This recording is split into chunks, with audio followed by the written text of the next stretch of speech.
काही झाली माणसं बोला गप झाली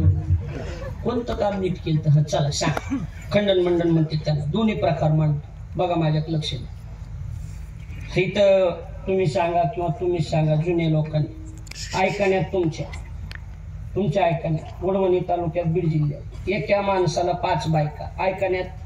आहे पण एका बाईला 5 नवरे असं काही ऐकण्यात नाही सुट्टी कर हा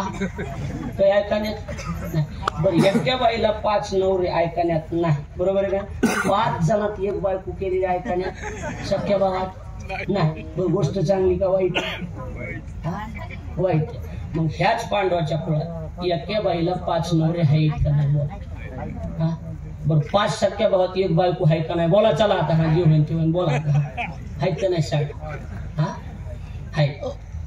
5 जणात एक बायको करून बी द्वारकेचा राणा पांडवा घरी गेला का नाही गेला बरं पुढचा आहे संबंध ऐकायचे आहे का हिंदू धर्मात लग्नाच्या आधी लेकर का लग्न झाले लेकर फटकन बोलून लग्न झाले लेकर ह्याच पांडवाच्या कुळात लग्नाच्या आधी लेकर झाले का नाही झाले कुंतीला कर्ण कधीचा कुंती सांगती देवाला कर्ण तो पांडव रे पहिला कुंतीला कर्ण कधी झाला लग्नाच्या आधी तरी बी द्वारकेचा राणा कसं काय कसं असंच आहे पहिल्यापासून खऱ्याची माय मेलेली माणसाला बोलता येत सोडून द्या पंढरपूर उभं राहिला पुंडलिकासाठी कशाचं पुंडलिका नवरा तुझे भांडणं झाले होते रुक्मिणी रुसून आली माग अरे कुठं सांगत बसता सांगता येत नाही लोकांना काय सांगलंय का बोललं दिंडोऱ्या जेवणात रुक्मिणी येऊन बसली मधी पुंडलिक भेटला होता नाही तर मूळ कारण बोलता येत नाही खऱ्याची माय हा तेव्हा काही नवीन खऱ्याची माय मुळमुळ रड म्हणून काय बरं लग्नाच्या आधी लेकराच्या कुळात होते तरी बी द्वारकेचा राणा बोला पटकन हा पांडवा घरी बरं ह्याच्या पुढचा आहे का चल ह्याच्या पुढचा आहे पोरगी बघितली पोरानं आणि बापाला सांगायला बाबा का पोरगी बघितली तुम्ही एकदा डोळ्याकडून काढली की मी तिच्या संग लग्न करणार जी ह्यानं पोरगी बघितली गेलं म्हातार बिघडू ते मला पोरा तू थांब मी लग्न करतो हिच्या संग लग्नासाठी पोरग संन्याशी राहिलं का नाही राहिलं कुणाबद्दल बोलावलं मी आमिर खान आपले हे विश्वामित्र शंतनू सांगायला लागलोय का नाही तरी बी द्वारकेचा राणा बरं ह्याच्या पुढचं आहे ऐकायचं का पोरगी कोणाला तिची असते पोराला पोरगीचं लग्न कोणाबरोबर पोराबरोबर गाढवा संग लग्न असते पोरीचं ह्या पांडवाच्या कुळात एक पोरगी गाढवाला दिलेली दिली नाही गांधारीचं लग्न कोणाबरोबर झालेलं भाऊ गाढवा बरोबर झालेलं तिच्या शांत नीट आहे का सगळे ताईट बसा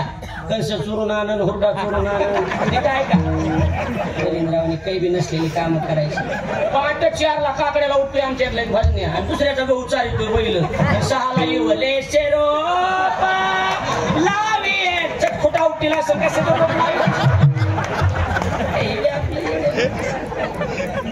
लोकांना वाटेल भजनाला उठतोय का लोक उठायच्या काय मला येऊन स्वरूप म्हणायचा काय करावं सांगा नीट आहे का सगळे लक्ष देऊन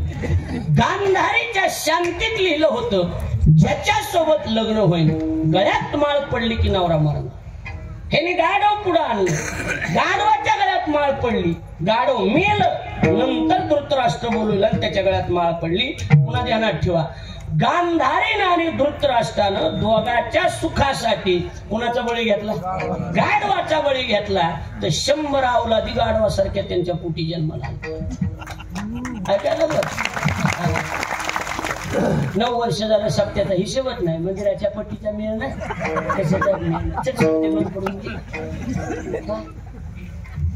काय सांगा आणि त्याला म्हणा हिशोब दे आणि मागचा काढा तू दे ना तुझा मागचा कुठं काढी ध्यानात ठेवा देवाच्या तुम्ही नादी लाग जाऊ नका एका रात्रीमध्ये रेल्वे स्टेशनला भीक मागणारे रानू मंडल कुटीच्या बंगल्यात नेऊन ठेवणारा बी देवच आहे आणि कोट्यावधी लोकात खेळणाऱ्या बापूला जेलमध्ये टाकणारा बी देवच आहे. त्याच्या नादी लागत तुम्ही कुणाच्या बी नादी लागायच पण देवाच्या नादी लागायच नाही. ते राहून त्याच्यापाशी जरा दम, लय दमदार माणूस आहे, लय दमदार, दम धरून काटा काढणार. पुन्हा अशी तिरपट चालत. आपण म्हणा अण्णा काय झालं, मन का नाही देवाचं कान काय ते नाला का शब्द तो देवाचा कान काय ते नीट होतच नाही कोणाचं. हळूहळू हळूहळू हळूहळू एका कडी कोण काटा काढणार देव कळायला लागले. मग त्याच्या नादी लागू नका. आपला मुद्दा एवढाच आहे, एवढं गारवा संघ ज्या कुळात लग्न होते त्या कुळात द्वारकेचा राणा जास्त लांबीत नाही. एकच सांगतो, एकच मित्र मित्र म्हणायचं, काळजातला मित्र म्हणायचं, गोड बोलायचं आणि त्याच्याच घरी राहून घुलून घुलून त्याच्या ताटात जेवायचं आणि वाढणारी त्याचीच बहीण पळून न्यायची. कुठल्या ग्रंथात बसायला नेली का नाही? त्वा संन्यासी हो निझनी चोरोनी नेली माझी बहिणी, बहीण पळून नेली तरी बी द्वारकेचा राणा. उलट ज्यानं बहीण पळून नेली त्याच्या गाडीवर ड्रायव्हर राहिले. अर्जुनाचे रथी होय हा देखा नवलतया प्रभूचे नाथ होत प्रेम भक्ताचे.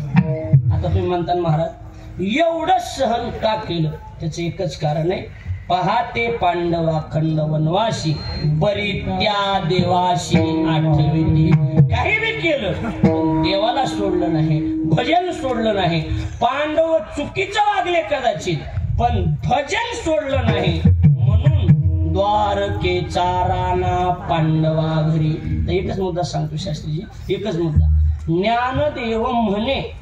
पण एकटा ज्ञानदेव चकलीनं बी न म्हणे. कसं असते